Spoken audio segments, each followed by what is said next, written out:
Alrighty guys, here we go. As promised, here is going to be your tutorial video on how to do our project today, because we are studying op art. Woohoo! Okay, so this is an example of what we're going to be doing today. This is a finished example in marker, and this is a finished example in colored pencil.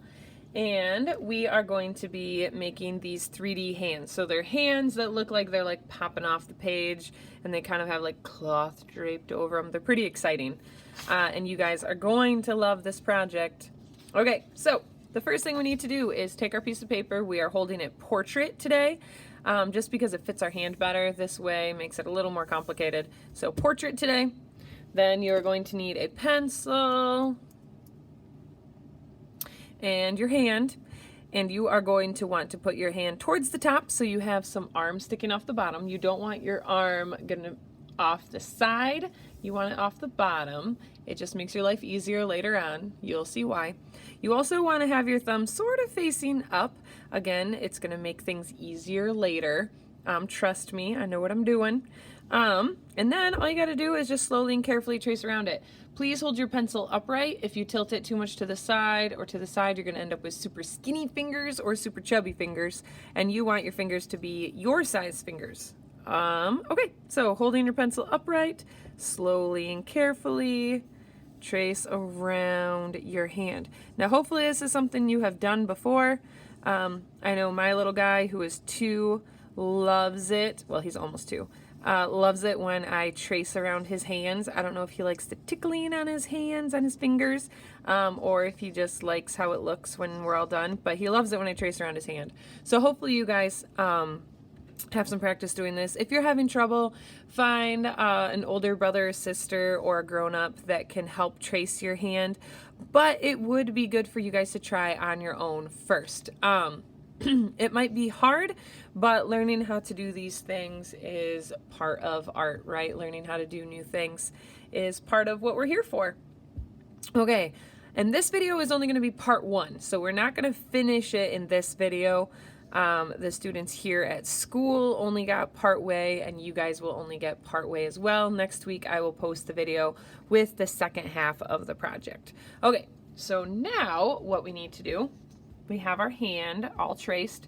Now you have to look at your hand and think about, okay, when you go and put a bracelet on, your bracelet is round, right? Because your wrist is round. Rings, right, are round because your fingers are round. Okay, so to make our hands appear that they're round and not flat, we have to draw rounded or curved lines. If I just drew all my lines straight, it would just look like I had bars or stripes on my hands. It's not going to make my hand pop off the page and give that cool 3D effect. You have to draw your lines kind of rounded so that your wrist and your fingers and your hand look rounded. Okay, enough talking. Let's start drawing. So you're just going to draw from one side to the other a nice curved line, and you're gonna go do this over and over and over until you have done your entire hand this way. Now hopefully my hand's not blocking you and you can see what we're doing here. You're gonna keep going, and this spacing's pretty good. If you do it too much closer together than this, it gets a little too complicated. If you do it further apart, then the 3D effect doesn't show up quite as much. So about this spacing is good. If yours is a little closer together, a little further apart, it'll be okay. One thing you need to know about op art is that it is a lot to make it work, to make the illusion work. You have to slow down, take your time, and follow the directions carefully, because if you miss a step, or if you get lazy, or if you go too fast, your illusion will not work and you will get frustrated. So for this project especially, if you are someone that normally kind of rushes or scribbles, you're really going to have to slow that drawing hand down and focus and follow those directions. Another mistake that I've seen students make is they do this. They don't connect the line from side to side, from the edge of the finger to the edge of the finger, and then again, the illusion's not going to work. The other thing is I see students just do stripes. It's also not going to work if you do that. You do have to slowly and carefully curve each and every finger and go all the way to the edge. And you're going to do it all the way up this finger, this finger, this finger, and of course your thumb. I'm not going to, well, I guess I could probably finish really quickly. So hopefully you guys learned a little bit about op art today.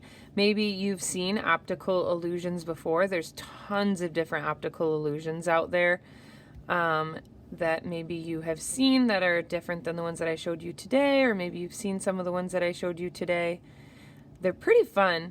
For 4th grade, I believe, we are going to be doing a couple more optical illusions, some more of your choice optical illusions in a couple of weeks, and then we're going to be learning about a couple more optical illusion artists.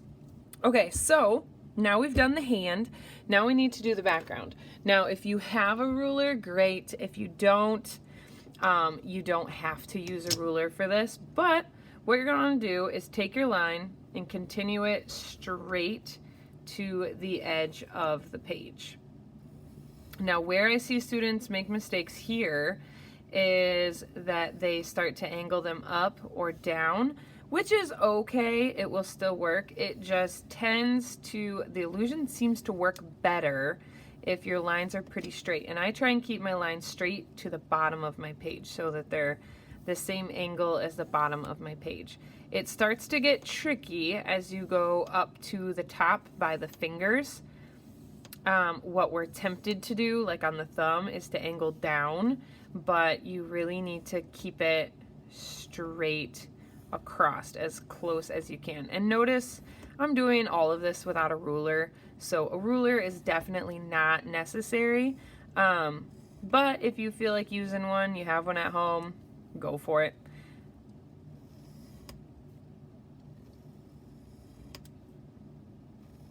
And then you can connect some of these lines if you want. Make some of these jump across. Might turn it around so it's a little easier. Oop. Went at a weird angle there. Oh well. But you're just going to keep going until you get all the way to the top of the page. And you can connect these across straight lines though. Don't do any weird curves or it's going to look like you have a strange like finger in the middle. And then you're going to go all the way to the top. I'm not sure if I have any finished examples. Pretty close. Close to finished examples here. But when you're all done, ooh, you can start to see the illusion already. When you're all done, then you are all set to color. Next week, we are going to add the color. So if you don't have like any markers or colored pencils at home, you can use crayons. Markers and colored pencils do work the best, I have found, but I've had lots of students use crayons and it works fine too. So you don't have to be too fussy, but now you know we're going to be using color next week, so if you need to track down some, maybe with all of our art projects we've done so far this year, your markers are getting tired out, or your crayons or your colored pencils or whatever, you've got a week to track down something to use. Paint is not a good option for this one. This is slow and careful detail work, and that does not work out very well when we're with paint. So okay, so you can kind of get the idea. We're just going to finish that out. Next week, you will see it again. We'll probably use one of these as an example, and I will show you guys how to add color. But this video is getting long, so I'm going to cut it off. All right, show me your progress. Can't wait to see it. Bye, guys.